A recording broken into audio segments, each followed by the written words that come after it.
안녕하세요. 슈아이 히스토리입니다. 오늘도 즐거운 하루 보내세요. 안녕하십니까? 이번 영상은 한국의 핵무기 개발에 대하여 알아보도록 하겠습니다. 윤석열 대통령은 미국 워싱턴에서 열리는 나토 정상회의에서 2024년 7월 11일 미국 대통령 바이든과 한미 양자회담을 열었습니다. 여기에서 채택한 한미 한반도 핵억제 핵작전 지침에 한국과 미국이 동맹 관계를 기존 재래식 전력 중심에서 핵전력 기반으로 격상하면서 핵재래식 전력 통합훈련을 시행하기로 했습니다. 핵재래식 통합훈련은 미국 핵전력이 한반도에 상시 배치되는 것을 의미합니다. 현재까지는 한반도에서 핵무기 전력자산 운용은 미국 독자적으로 결정하였으나 향후 한국과 협의하여 운용을 결정하게 되었습니다. 북한과 러시아가 상호방위 조약을 맺자 한국의 핵무장 이야기가 나오는 시점에서 한국의 핵무기 보유를 원치 않는 미국은 자신의 핵무기를 상시 배치시키며 한국을 달래는 것으로 보입니다. 하지만 11월에 미 대선에서 트럼프가 당선된다면 이 지침이 유지될지는 알 수 없고 우리는 독자 기술 개발을 꾸준히 하는 것이 맞다고 생각됩니다. 핵무기의 시초는 2차 세계대전 당시 미국이 일본에 투하한 원자폭탄 리틀보이와 팬맨입니다. 원래 독일이 핵무기를 개발하고 있었는데 이에 자극을 받은 영국이 독자 개발하던 중 2차 세계대전 중 돈이 부족하자 미국과 연합하여 원자폭탄을 개발하게 됩니다. 미국은 개발한 원자폭탄을 일본의 실전으로 사용하며 세계 군사력 원탁 국가를 꿈꾸고 있었고 소련도 이에 뒤질세라 미국의 기술을 모방하며 핵무기를 개발하게 됩니다. 프랑스도 미국이 자국을 보호해줄 수 없는 것을 알게 되자 독자 개발을 하게 되고 중국도 소련의 도움을 받아 핵무기를 개발하게 됩니다.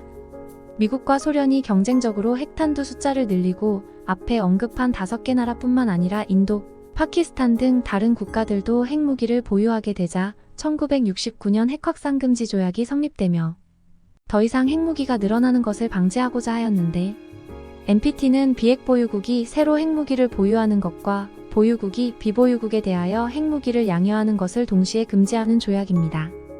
하지만 우리와 총부리를 맞대고 있는 북한이 핵무기를 개발하게 되자 한국은 군사적으로 더 큰 위협을 받고 있는 상황에 놓이게 되었고 핵무기가 없는 한국은 미국에 더욱 의존할 수밖에 없는 처지가 되었습니다.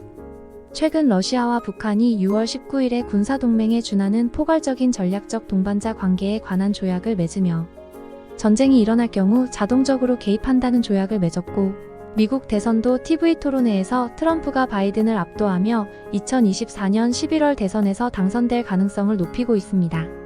트럼프는 과거 대통령 시절부터 주한미군 철수를 운운하며 한국의 미군 방위비 분담금을 계속 상향시키려 노력하였고 모든 상황을 금전적으로 계산하는 사업가적인 인물이기 때문에 우리는 언제라도 주한미군 수를 줄인다거나 철수할 가능성에 대비하여야 합니다. 이런 국제 정세를 고려하였을 때 국내에서도 핵무기 보유에 대한 여론이 형성되고 있습니다. 한국도 과거 핵무기를 보유할 계획을 가졌으나 미국의 반대로 인해 핵무기 개발이 무산되었습니다. 그렇다면 한국은 핵무기 개발에 대하여 과거부터 현재까지 어떤 상황이 이어지고 있는지 알아보도록 하겠습니다. 1969년 베트남 전쟁에서 패하고 철수한 미국은 닉슨 대통령이 닉슨 독트린을 발표하며 아시아 국가들은 강대국의 핵위협을 제외하고는 내란이나 침략에 대하여 스스로 대처해야 한다고 선언하며 1970년 한국의 주한미군 2만 명을 철수하겠다고 통보하고 1971년 미칠사단 병력 2만 명을 철수하였습니다. 이에 더 이상 미국에만 기댈 수 없는 현실을 느낀 한국 정부는 핵무기 개발을 시작하게 됩니다. 1974년 10월에 한국은 프랑스와 원자력 협력 협정이 체결되면서 프랑스 국영 원자력 기업인 생고벤과 재처리 기술 공급 계약을 체결하며 플루토늄 추출을 하려고 하였습니다. 하지만 1974년 인도가 핵실험에 성공하자 미국은 한국의 핵개발을 중지하도록 압력을 가하였습니다. 1975년 박정희 정권은 핵확산 금지 조약에 서명하였고 미국은 한국이 핵개발을 한다면 한미상호방위 조약을 파기하겠다고 협박하자 1976년 프랑스와의 재처리 기술 공급 계약을 파기하며 핵개발이 중단되게 됩니다. 그 이후 1982년 전두환 정권 때 연구용 원자로인 트리가마크2에서 플루토늄을 소량 추출하기도 하였으나 미국에 의해 플루토늄 추출도 막히게 되었습니다. 2000년 김대중 정권 때 레이저 우라늄을 농축하였으나 2004년 IAEA 사찰단은 레이저 농축법이라고 불리는 일본의 기술 특허 관련 자료를 압수하기도 하였습니다. 하지만 우리나라는 완전한 핵무기를 만들지 않았을 뿐 미사일 개발과 원자력 발전을 계속하며 핵무기 제조를 위한 부분적인 기술 개발을 꾸준히 하였습니다. 현재 우리나라는 원자력 발전에 사용하고 남은 10,000톤이 넘는 폐연료봉을 가지고 있는데 여기서 플루토늄을 50톤 넘게 추출할 수 있다고 하며 50톤의 플루토늄이면 10,000개의 핵폭탄을 만들 수 있다고 합니다. 일본은 이미 50톤의 플루토늄을 추출한 상태라고 하며 우리나라는 아직 플루토늄을 추출하지 않은 상태로 가지고 있다고 합니다. 우리나라는 기술적으로 이미 개발이 완료된 상태라서 마음만 먹으면 3개월이면 핵폭탄을 만들 수 있고 샘플은 몇 주면 만들 수 있다고 합니다. 요즘은 3D 프린터로 원자로를 찍어낼 수 있으므로 과거에 비해 플루토늄, 우라늄을 쉽게 뽑아낼 수 있기 때문에 훨씬 발전된 핵탄두를 개발할 수 있다고 합니다. 핵무기를 만들기 위해서는 우라늄이 필요한데 우리는 5년 동안 사용할 원자력 발전용 우라늄을 비축하고 있어서 우라늄 수입을 안 해도 버틸 수 있고 충북 지역의 우라늄 광산도 국내에 있다고 합니다. 이렇기 때문에 우리나라는 일본, 대만과 함께 핵무기가 없지만 마음만 먹으면 언제든 핵무기를 개발할 수 있는 잠재적인 핵보유국으로 분류되고 있는 이유입니다. 현재 핵무기를 보유하고 있는 국가는 총 9개국인데 핵 확산 금지 조약 NPT에서 인정하는 핵무기 보유국은 미국, 영국, 러시아, 프랑스, 중국 5개국입니다. 그러나 인도와 파키스탄은 1974년과 1998년 각각 핵실험까지 하였고 이스라엘은 비록 핵실험은 실시하지 않았으나 핵무기 보유국으로서 사실상 인식되고 있습니다. 그리고 북한이 핵무기를 보유하고 있다고 보고 있습니다.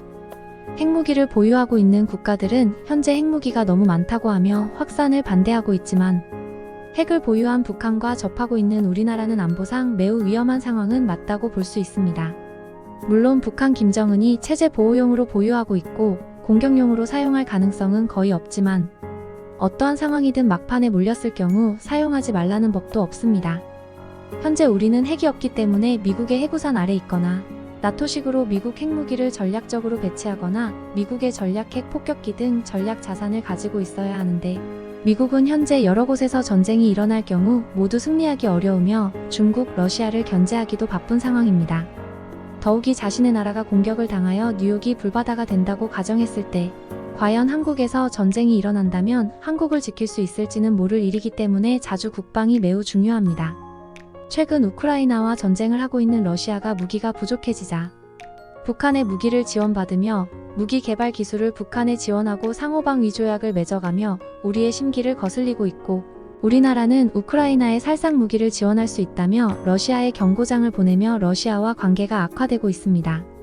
현재 미국에서는 2024년 11월 대선을 앞두고 선거운동이 한창인데 현재 대통령인 바이든이 트럼프와의 TV 토론에서 열세를 면치 못하고 있으며 인지 문제가 있다며 후보 교체 이야기가 나오며 매우 불리한 상황입니다. 트럼프가 된다면 미군 감축 혹은 철수할 가능성이 있기 때문에 요즘 우리나라에서는 핵무장이 계속 이야기 나오고 있으며 국민들도 찬성하고 있는 분위기입니다. 트럼프는 세계의 민주주의 수호 등 이념보다는 자국의 이익만을 생각하며 계산기를 두드리는 장사꾼이기 때문에 상황이 언제 어떻게 바뀔지 모릅니다. 트럼프가 대통령이 된 이후 수시로 했던 말을 손바닥 뒤집듯 바꾸며 상대 국가의 뒤통수를 치자 많은 국가들이 자국의 이익을 위해서라면 트럼프식으로 장사치로 변하고 있는 느낌입니다.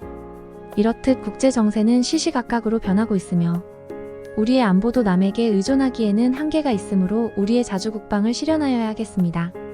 한국이 핵무기를 갖게 된다면 일본, 대만 등 다른 나라도 보유를 하려 할 것이고 핵확산 조약을 탈퇴하고 경제적이든 제재를 당할 수도 있으며 주변 강대국들의 심한 반대와 견제에 직면하게 될 것입니다. 하지만 핵이 있는 것과 없는 것은 국제적인 위상이 크게 차이가 날 것이며 핵을 보유한다면 적에게 그만큼 심리적으로 제어를 할 수 있습니다. 핵무기는 공격용이 아니라 방어용으로 가지고 있어야 북한의 경제적, 군사적으로 압도적인 전력으로 우위에 설 수 있으며 재래식 무기로만 핵무기를 상대한다는 것은 상대를 압도하기는 어렵다고 보여집니다. 핵무기를 개발하는 비용보다 유지하는 비용이 더 많이 필요하므로 국방비 예산이 늘어나는 것은 불가피한 상황입니다. 북한은 현재 경제적으로도 어려운 상황인데 이런 핵무기를 유지하고 미사일 개발을 하는 등 막대한 비용을 사용하고 있습니다. 민생경제는 계속 악화될 것이고 이에 주민의 불만은 계속 늘어날 것이기 때문에 향후 체제 붕괴도 대비하여야 합니다. 김정은이 언제까지 주민들을 속이고 세뇌 교육으로 정권을 버티기는 한계가 있을 것이고, 이렇게 막바지에 몰리다 보면 전쟁을 일으키며 탈출구로 삼을 수도 있기 때문에 핵무기를 사용할 가능성이 완전히 없다고는 할 수 없을 것입니다. 우리나라가 핵무기를 보유하는 것이 우리 마음만 가지고 되는 것은 아니지만, 주변국들이 핵무기를 가지고 있는 상황에서 우리도 가지고 있어야 스스로를 보호하고 다른 국가들에게 더 이상 무시당하지 않아도 되는 날이 오지 않을까 생각이 듭니다. 훗날 북한과도 통일이 된다면 우리는 군사적으로도 더 강해질 수 있고 중국, 러시아와도 힘의 균형을 유지할 수 있다고 봅니다. 핵 확산이 안 된다면 모든 핵 보유 국가들이 핵무기를 폐기하고 더 이상 만들지 않으면 될 것 같습니다만 기존 보유국들이 동의할 리는 만무하다고 봅니다. 이번 영상은 여기까지입니다. 영상의 내용이 유익하셨다면 구독과 좋아요 부탁드립니다. 끝까지 시청해주셔서 감사합니다.